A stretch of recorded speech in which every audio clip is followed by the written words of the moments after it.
Você ouve agora Leitura Dinâmica. Apresentação: José Damião.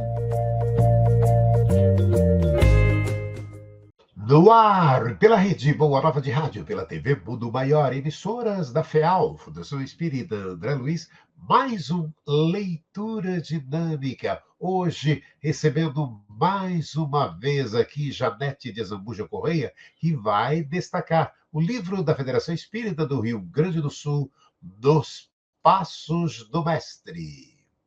Eu me emociono ao falar da obra, eu fico muito feliz em divulgar, eu releio quando chega, eu monto as palestras de divulgação.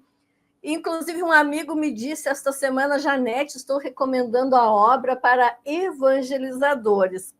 Isto ele decidiu após ler o capítulo 4, que nos fala da personalidade juvenil saudável. Então, é um apanhado sobre as lutas, sobre a autoafirmação dos jovens, sobre a compreensão que nós temos que ter com todas as fases da juventude e sobre a importância destas novas gerações. Então, nos dá linhas de educação para os nossos jovens, com o conselho de observar sempre, para não negligenciarmos na proximidade, no afeto, e acreditando sempre que tudo na juventude são ciclos, e ciclos que passam muito rápido, como nos diz a Júlia.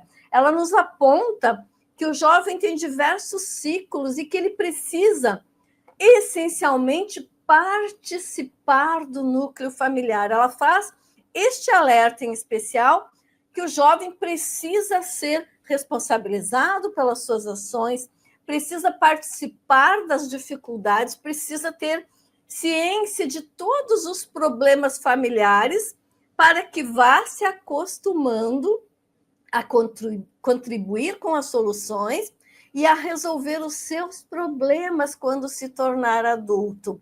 E nos coloca, inclusive, os perigos de isolarmos os nossos jovens do contexto familiar. Então, é aquele laço que a Júlia nos fala, aquele laço apertado que nós temos que manter com a juventude, ou seja, mostrar a eles: você pertence a esta família, você é importante, as suas capacidades, os seus dons, você é bem-vindo no nosso núcleo familiar. Então, ela faz todo este apanhado sobre a juventude e nos traz esta reflexão, principalmente para pais e educadores, da importância de educar e reeducar o espírito, por consequência, constantemente, sem abandonar jamais os nossos jovens, aconteça o que acontecer.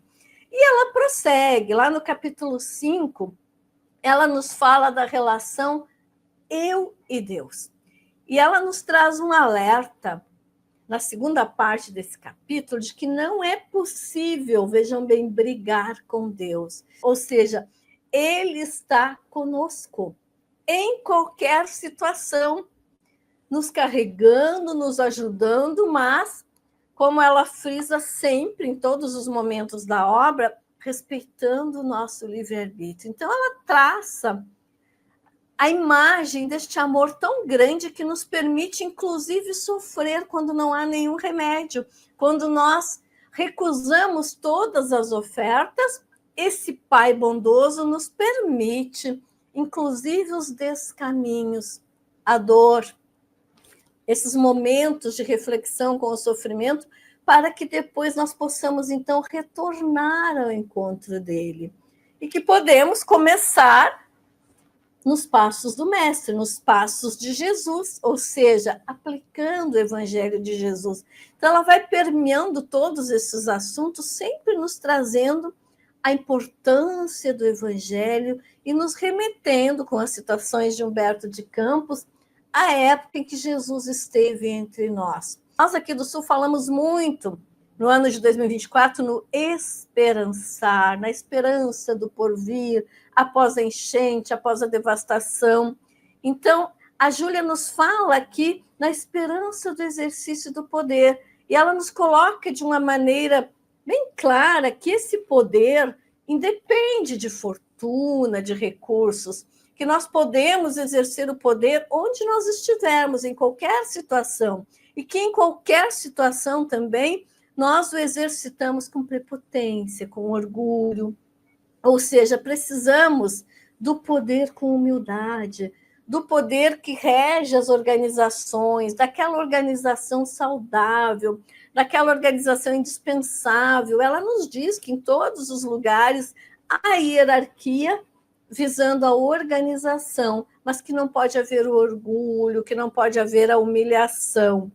E prossegue nos falando na renúncia ao personalismo.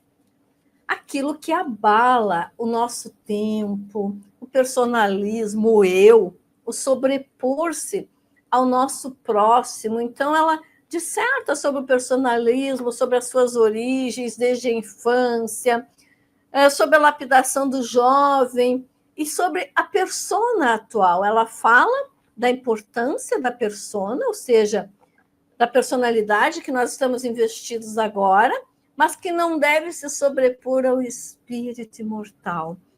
Destacamos nos Passos do Mestre, de Janete de Azambuja Correia, da editora Federação Espírita do Rio Grande do Sul, o livro Nos Passos do Mestre.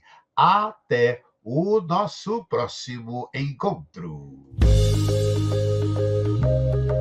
Você ouviu Leitura Dinâmica.